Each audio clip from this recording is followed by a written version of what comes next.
ओम नमः शिवाय। नमस्कार दोस्तों, स्वागत है आप सभी का आपके अपनी यूट्यूब चैनल खुशहाल ज़िंदगी में। दोस्तों, कई बार आप सभी के कमेंट आते हैं कि बाल किस दिन धोएं। कई बार किसी व्रत के एक दिन पहले गुरुवार पड़ जाता है तो इस दिन बाल धोएं या ना धोएं, या फिर पीरियड्स के छठे दिन या फिर चौथे दिन जब भी आप बाल धोते हैं गुरुवार पड़ जाता है, तो ऐसे में बाल धोएं या नहीं धोएं, इस प्रकार के कई कमेंट आपके आते हैं। हिंदू धर्म में सुहागिन महिलाओं के लिए खास करके बाल धोने के बारे में कुछ विशेष नियम बताए गए हैं। धर्म शास्त्रों में कुछ ऐसे नियम बताए गए हैं जिससे घर में सुख शांति और संपदा आती है। ऐसे ही कुछ नियम जो महिलाओं के बाल धोने से भी संबंधित हैं और इसका संबंध घर की सुख समृद्धि से जोड़ा जाता है। तो चलिए जानते हैं कि महिलाओं को किस दिन बाल धोना चाहिए और किस दिन भूल से भी बाल नहीं धोना चाहिए। बाल धोने से संबंधित जो भी आपके सवाल आ रहे थे अब तक, उन सभी के जवाब आज के इस वीडियो में आपको प्राप्त हो जाएंगे। बाल धोने के लिए सबसे सख्त मनाही अगर किसी वार को किया जाता है तो होता है गुरुवार के दिन। आप सभी को पता होगा कि गुरुवार के दिन बाल नहीं धोने चाहिए। ना केवल महिलाओं को बल्कि पुरुष को भी आज के दिन बाल नहीं धोना चाहिए। गुरुवार के दिन बाल धोने से घर में आर्थिक स्थिति पर बुरा प्रभाव पड़ता है और व्यक्ति के जीवन में आर्थिक परेशानियों का सामना उसे लगातार करना पड़ता है। आपको बता दें कि हमने कई ऐसे लोग देखे हैं जिनको ये पता है कि गुरुवार के दिन बाल नहीं धोया जाता, फिर भी वो इस नियम का पालन नहीं करते।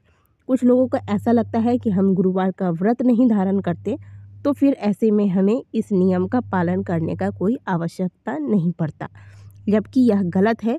आप व्रत करें ना करें, पूजा पाठ करें ना करें इस दिन, लेकिन आपको कम से कम गुरुवार के दिन बाल नहीं धोना चाहिए। और सच बताऊं तो मैंने ऐसे लोगों को सामने से देखा है और उनकी आर्थिक स्थितियां भी देखी हैं, किस प्रकार से हर दूसरे महीने लोगों के आगे कर्ज के लिए हाथ फैलाना पड़ता है। इसीलिए अगर आप भी गुरुवार के दिन बाल धोते हैं तो आज से ही यह नियम बदल दीजिए। गुरुवार के दिन भूल से भी बाल मत धोइएगा।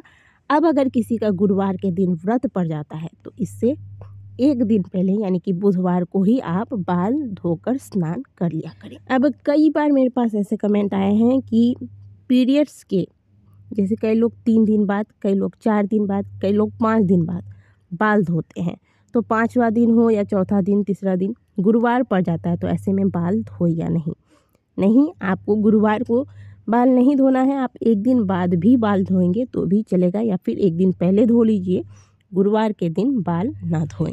इसके अलावा मंगलवार और शनिवार, इन दोनों दिन में भी आपको बाल नहीं धोना है। शनिवार के दिन तो आपको बालों में तेल भी नहीं लगाना चाहिए।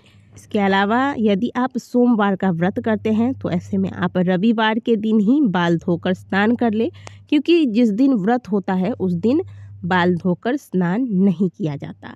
ठीक है, अब बात करें कि बाल धोने के लिए सबसे सही दिन क्या होता है, तो शास्त्रों के अनुसार शुक्रवार के दिन बाल धोना बहुत ज़्यादा शुभ माना जाता है, क्योंकि शुक्रवार का दिन माँ लक्ष्मी का दिन होता है। इसलिए महिलाओं को इस दिन अपने बालों को ज़रूर साफ करना चाहिए। इस दिन बाल धोने से धन की देवी माता लक्ष्मी प्रसन्न होती हैं और उनकी कृपा सदैव आप पर बनी रहती है। यदि आप एक बेटे की माँ हैं, यानी कि आपका संतान बेटा है, तो ऐसे में भी शुक्रवार के दिन बाल धोना सही रहता है। यानी कि कुल मिला के कहें तो बाल धोने के लिए सबसे सही दिन अगर देखा जाए तो वो होता है शुक्रवार का दिन। किसी भी खास त्योहार या शुभ मुहूर्त पर, किसी शुभ पर्व पर, खास करके पूर्णिमा, एकादशी, अमावस्या, इन दिनों में बाल नहीं धोने चाहिए, ना ही कटवाने चाहिए। ये सभी कार्य आपको शुभ तिथि से पहले ही कर लेना चाहिए। यानी कि ये जो पूर्णिमा, प्रत्येक महीने पूर्णिमा, एकादशी, अमावस्या तिथि आती है, इनमें आपको बाल ना ही धोना चाहिए, ना ही कटवाना चाहिए। इससे पहले ही ये सारे कार्य आपको संपन्न कर लेना चाहिए। अब बात करें कि पीरियड्स की कितने दिन बाद बाल धोना चाहिए, तो हम सभी के पीरियड्स के डेट अलग अलग होते हैं। ज्योतिष शास्त्र के अनुसार अगर आपके पीरियड 3 दिन चलते हैं तो आपको चौथे दिन बाल धोने चाहिए। अगर आपके पीरियड की अवधि 7 दिन की है तो आपको ऐसे में 8वें दिन बाल धोने की सलाह दी जाती है। जिससे कि आपका शरीर पूरी तरीके से पवित्र हो जाए। इसके बाद आप नित्य की पूजा पाठ इत्यादि में शामिल हो सकें। वैसे सबसे ज़्यादा सही जो माना गया है वो तो यही है कि पीरियड्स के 5वें दिन बाल धो लें और इसके बाद आप 5वें दिन बाल धोने के बाद, क्योंकि मान लीजिए यदि आपके पीरियड्स 1-2 दिन भी चलते हैं तभी भी 5वें दिन बाल धोने के बाद ही आपको मंदिर में या फिर किसी भी धार्मिक स्थान पर पूजा पाठ इत्यादि से जुड़ना चाहिए। अब मान लीजिए कि पीरियड्स के 5वें दिन या 8वें दिन आप जब बाल धोने जाती हैं तो ऐसे में पूर्णिमा या गुरुवार का दिन हो गया, अमावस्या का दिन हो गया, तो ऐसे में क्या करें आप कि बालों में साबुन शैम्पू ना लगाएं, बाल को आप केवल पानी से धो लें। ऐसा आप तब करें जब आपको मान लीजिए कि बहुत ज़रूरी कोई व्रत या पूजा कोई त्यौहार पड़ गया है और आपको करना ही है, आपको व्रत करना है और ये 5वें दिन आपको गुरुवार पड़ रहा है या फिर अमावस्या, पूर्णिमा, शनिवार, एकादशी, ऐसी कोई पुण्य तिथि जिसमें बाल धोना वर्जित है, तो तब आप केवल पानी से बाल धो लें।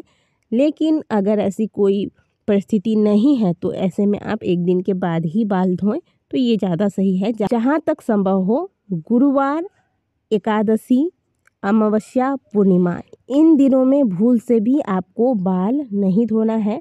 अगर बहुत ज़्यादा, जैसे कि हमने आपको पहले भी बताया कि पीरियड्स के 5वां दिन है और कोई व्रत आ गया इस बीच, तो फिर आप प्लेन वाटर से बाल को धोएं, नहीं तो कोशिश करें कि 1 दिन बाद ही आप बाल धोएं। मैं आपको चीज़ें इसलिए दोहरा रही हूँ ताकि आपको अच्छे से समझ में आ जाए। इसके अलावा ध्यान रखिएगा कि मंगलवार और शनिवार को भी बाल धोने से बचा जाए। अब देखिए, कई स्थानों पर क्षेत्र विशेष के हिसाब से भी नियम बनाए जाते हैं, तो अलग अलग क्षेत्रों में भी कुछ अलग अलग नियम बनाए जाते हैं जिसके हिसाब से आपको चलना पड़ता है, जो आप प्रतिदिन से फॉलो करते आए हैं।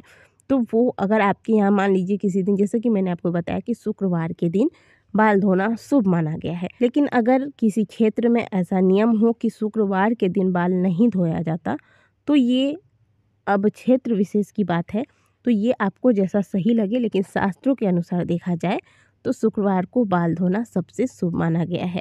तो ये थे बाल धोने से संबंधित कुछ ज़रूरी बातें जो आपको ध्यान में रखनी चाहिए। बाल किस दिन आपको धोना है, किस दिन नहीं धोना है, पीरियड्स के कितने दिन बाद आपको बाल धोना चाहिए, और इस बीच अगर कोई ऐसा दिन आ जाता है जब आपको बाल नहीं धोना है तो ऐसे में क्या करना चाहिए। ये सारी जानकारियाँ आज की वीडियो में हमने आपको दी, और अगर दी गई जानकारी आपको अच्छी लगी होगी तो वीडियो को लाइक ज़रूर कीजिएगा। कमेंट बॉक्स में हर हर महादेव अवश्य लिखिएगा। मिलते हैं आपसे अगली वीडियो में, तब तक के लिए ओम नमः शिवाय, हर हर महादेव।